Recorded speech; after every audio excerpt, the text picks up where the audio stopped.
గత ప్రభుత్వం కేసీఆర్ గారి ప్రభుత్వం జిల్లాకు ఒక మెడికల్ కళాశాలను అందుబాటులో తీసుకురావాలి, వైద్య విద్యను ప్రోత్సహించాలి,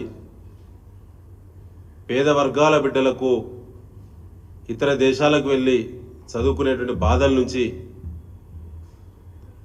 అందుబాటులోకి వైద్య కళాశాలను తీసుకురావాలనే సంకల్పంతో కొత్త జిల్లాలు ఏర్పాటు చేసుకొని ప్రతి జిల్లాకు ఒక వైద్య కళాశాల ఉండాలనే సంకల్పంతో కేసీఆర్ గారి ప్రభుత్వం కృషి చేసింది. తెలంగాణ ప్రజలందరికీ తెలుసు.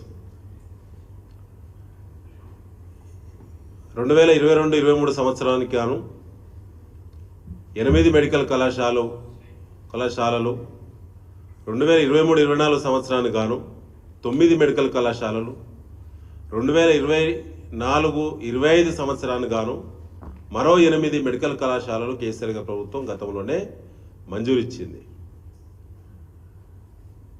మొదట 2 సంవత్సరాలకు గాను 17 మెడికల్ కళాశాలలు ప్రభుత్వ పరంగా అన్ని రకాల ఏర్పాట్లు సదుపాయాలు అన్నీ కూడా అందుబాటులో తీసుకొచ్చి నేషనల్ మెడికల్ కౌన్సిల్ అన్ని రకాల అనుమతులు పొంది బ్రహ్మాండంగా నడుస్తూ ఉన్నాయి. 2024-25 సంవత్సరానికి సంబంధించి 8 మెడికల్ కళాశాలలకు సంబంధించి కేసీఆర్ గారి ప్రభుత్వమే ఆనాడు హరీష్ రావు గారు హెల్త్ మినిస్టర్గా ఉన్నటువంటి ప్రత్యేక సందర్భంగా ఆనాడే ప్రతి దగ్గర కూడా జిల్లా ఆసుపత్రుల నిర్మాణం ఇన్ఫ్రాస్ట్రక్చర్ మొత్తం కూడా సంపూర్ణంగా అందుబాటులోకి తీసుకొచ్చి అనేక వసతుల కల్పన చేసి మెడికల్ కళాశాలలకు నిధులను విడుదల చేసి ప్రత్యేకమైన అనుమతులు అన్నీ కూడా తీసుకొచ్చిన తర్వాత ఇవాళ కేవలం గత 5-6 మాసాలుగా ఫాలోఅప్ చేయాల్సినటువంటి కొత్త ప్రభుత్వం కాంగ్రెస్ పార్టీ ప్రభుత్వము నేషనల్ మెడికల్ కౌన్సిల్ తోటి అనుమతులు తీసుకురావడంలో వైఫల్యం చెందింది కాంగ్రెస్ ప్రభుత్వం, రేవంత్ రెడ్డి గారి ప్రభుత్వం. ఇవాళ రేవంత్ రెడ్డి గారికి కానీ వారి కేబినెట్ మినిస్టర్స్ కానీ మా పార్టీ ఎమ్మెల్యేల మార్పిడి కోసం అర్ధరాత్రి వరకు పనిచేస్తూ ఉన్నారు, 1 గంటకు 2 గంటలకు కండలు కప్పుతున్నారు. కానీ ఈ 8 మెడికల్ కళాశాలల యొక్క అనుమతుల గురించి మాత్రం ఒక్కనాడు 1 గంట పాటు కూడా ముఖ్యమంత్రి రేవంత్ రెడ్డి గారు ఈ ప్రభుత్వంలో ఒక్కనాడు కూడా సమీక్ష చేయలేదు.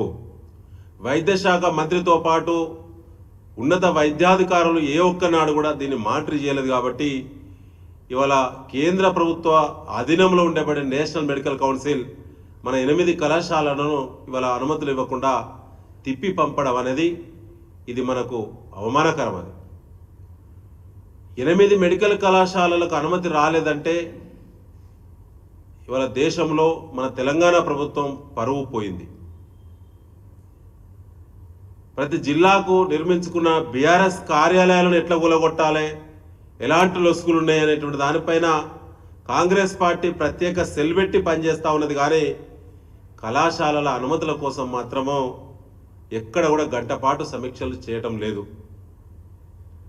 ఇవాళ మా జిల్లా కార్యాలయాలను కూలగొట్టేటువంటి కుట్రలకు సమయాన్ని ఇస్తుంది కాంగ్రెస్ పార్టీ ప్రభుత్వం. కానీ ఇలా నేషనల్ మెడికల్ కౌన్సిల్ అడిగినటువంటి ఫెసిలిటీస్ ఇచ్చి ఇవాళ 8 కళాశాలలను కేసీఆర్ గారి ప్రభుత్వం ఇచ్చిన, మా పార్టీ ప్రభుత్వం ఉన్నప్పుడు ఇచ్చిన కళాశాలను ఇలా పోగొట్టింది, అనుమతులు నిరాకరించబడిందంటే నిజంగా కూడా కాంగ్రెస్ పార్టీ సిగ్గుపడాలి, ముఖ్యమంత్రి గారు తలదించాల్సిన అవసరం ఉన్నది.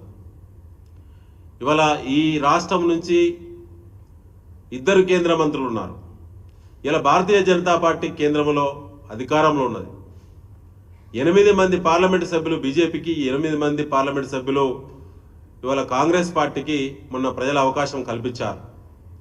16 మంది ఎంపీలు కూడా ఇవాళ తలదించాల్సిన అవసరం ఉన్నది. నిజంగా కూడా తెలంగాణ రాష్ట్ర అవసరాల కోసము ఇలా అందుబాటులోకి రావాల్సినటువంటి కళాశాలలో మరో వారం 10 రోజులైతే మరి కౌన్సిలింగ్ కనుక నీటు సమస్య కనుక ఉత్పన్నం కాకుంటే, ఇప్పటికే కౌన్సిలింగ్ కనుక ప్రారంభమైతే మన పిల్లల భవిష్యత్తు ఏమయ్యేదో ఒకసారి అందరూ కూడా ఆలోచించాల్సిన అవసరం ఉన్నది.